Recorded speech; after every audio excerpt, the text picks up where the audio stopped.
Yesterday in Nigeria, it has become, of course, history that Nigerians are hungry. And of course, resorting to self-help wherever they see any warehouse stocked with food. Of course, they decided to help themselves.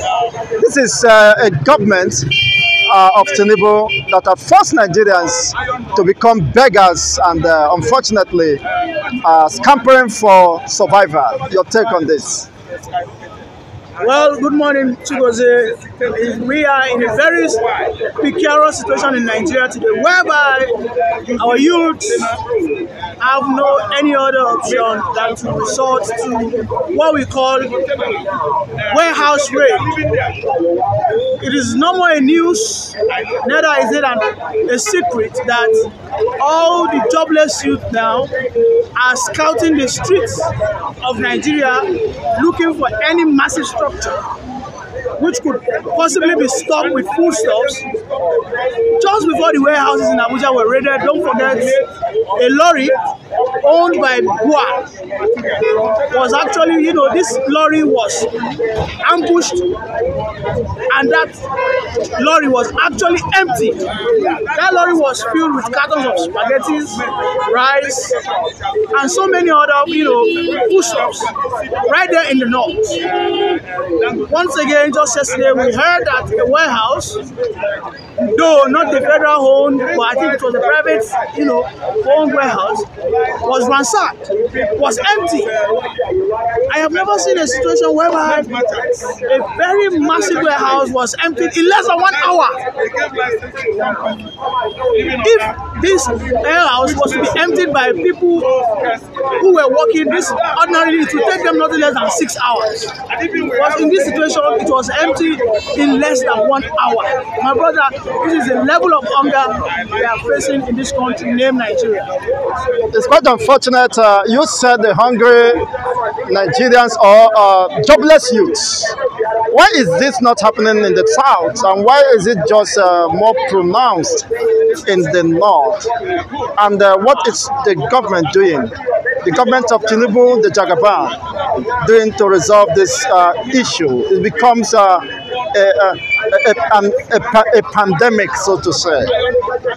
Well, there is a narrative the presidency has been trying to discern to the public, saying that this protest, this warehouse raiding, are sponsored by its political opponents.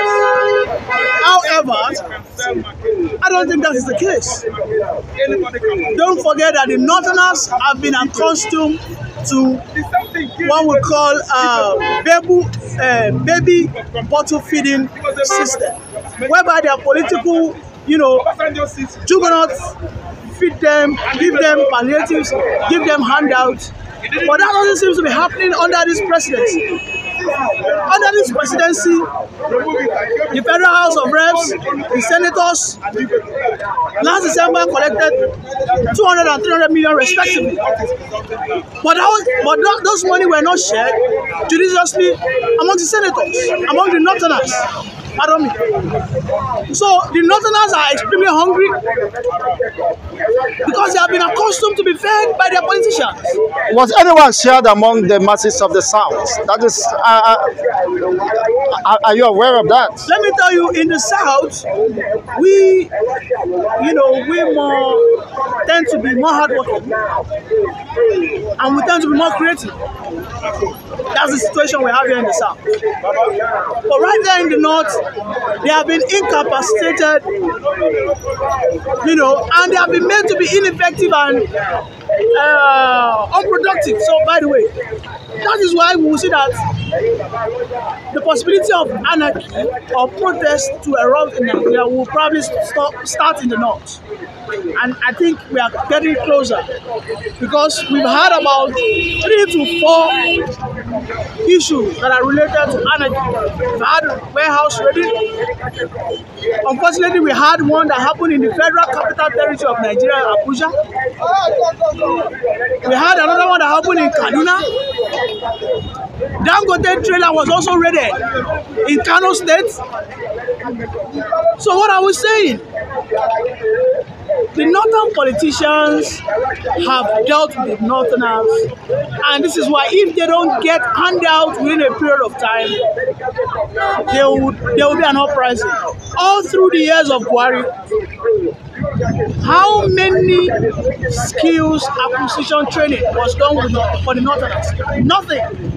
But they kept on feeding them, and this was why they were silent all through those years.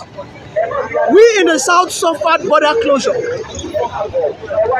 We couldn't even have food imported, food that we lacked the capacity to even grow, which normally, Itato Buhari regime, we used to be import them. Buhari came in, he blocked the borders, but we never resorted to what? To uprising. But look at the northerners. So, I mean, Nigeria is in a state of, it's a dear state, and I think we're just some steps away from anarchy. But if you will ask me to give you a sincere response to that, I think